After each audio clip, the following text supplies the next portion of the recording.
गोत्र गौतम।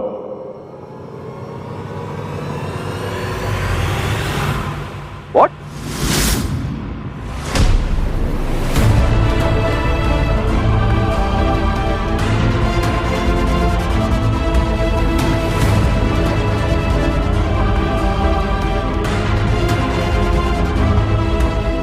क्या कहा? माँ, ओ माँ, ये क्या? ये तो हमारा गोत्र है नहीं?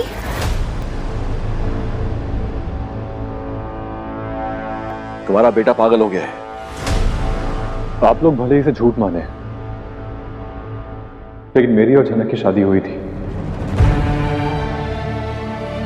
और ये बात अनी पूरे होश और हवास में कह रहा है, सबके सामने, अर्शी के भी सामने।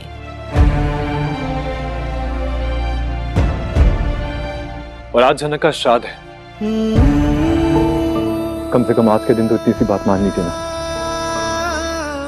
बस थोड़ी देर के लिए कानून के दायरे से बाहर निकल के मेरे दिल में जनक के लिए जो जगह है, उसकी अहमियत समझिए।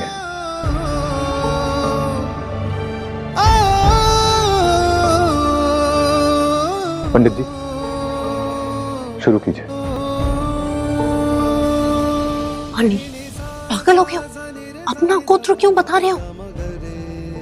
एक झूठ मूठ की शादी को सच बनाने पे क्यों तुले हो? क्यों अर्शी,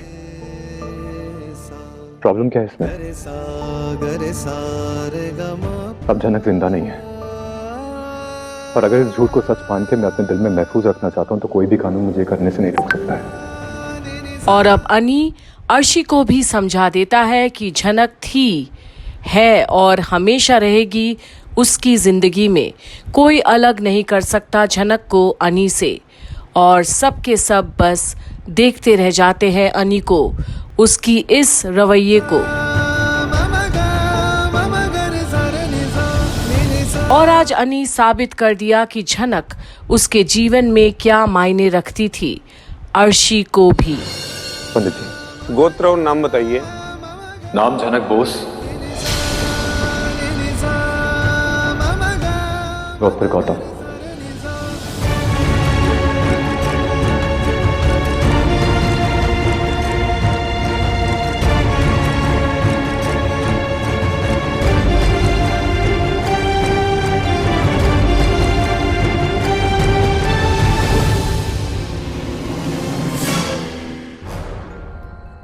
सुना ना आपने?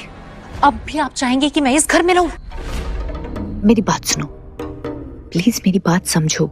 उसे जो करना है करने दो ना। इस हादसे से रिकवर होने के बाद वो तुम्हारे पास ही आएगा। Don't worry. पर अभी भी बिपाशा अर्शी को वहां रोकने में लगी हुई है। उन लोगों को लगता है कि अनी का ये सब करना क्षणिक होगा, उभर कर आ जाएगा बाहर वो।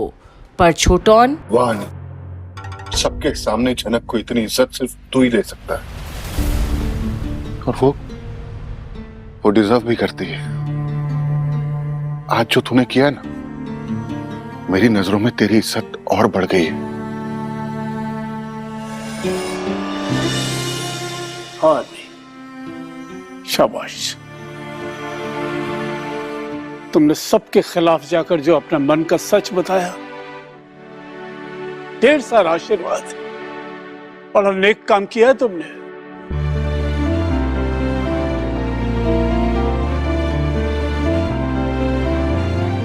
अप्पू, जनक को तुम्हारा गाना बहुत पसंद था ना?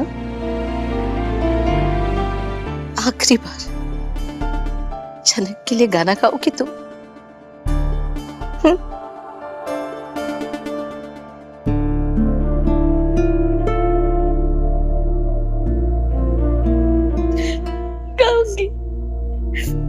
गाऊंगी मैं जनक के लिए गाना। और वाकई में ये श्राद्ध की पूजा में जनक को दिल से दुआएं मिली है, अपनापन मिला है। अब वाकई में जनक अकेली तो नहीं है, जहां अब अप्पू दीदी एक प्यारा सा प्रस्तुति करने वाली है। पूछती है कि वो कहाँ चली गई, उन सब को छोड़कर, बिना कुछ बताए, बिना कुछ कहे।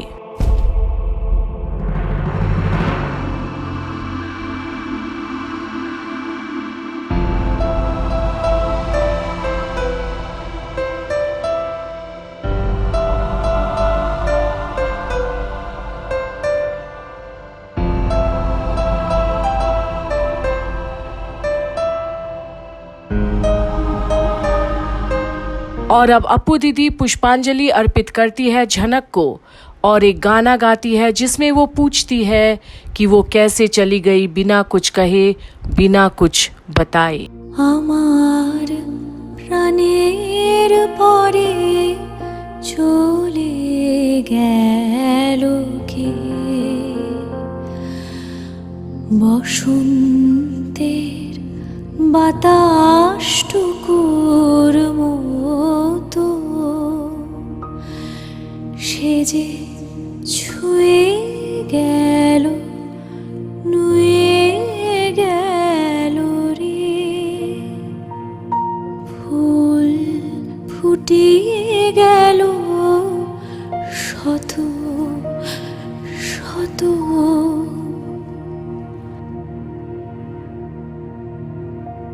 সে চলে গেল বলে গেল না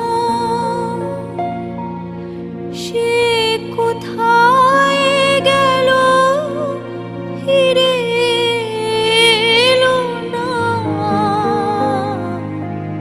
সে যেতে যেতে চেয়ে গেল কি যেন গেয়ে গেল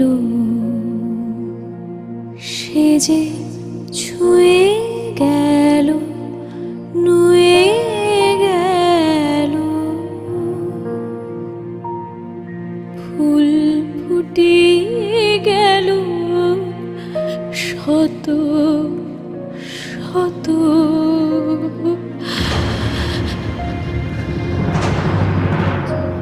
সে চলে গেল বলে গেল না সে কোথায় গেল ফিরে এলো না সে যেতে যেতে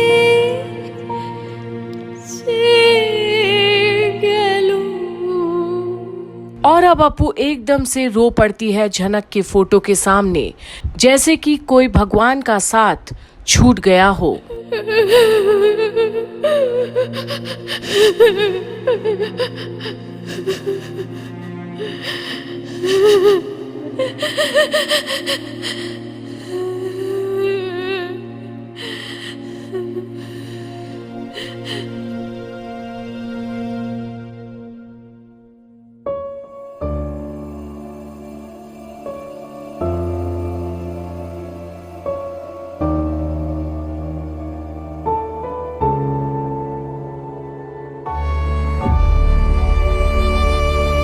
और इस पल में दो लोग जो झनक से बेइंतहा प्यार करते थे, अप्पू और अनी, आज पूरी तरह टूट से गए हैं झनक की याद में।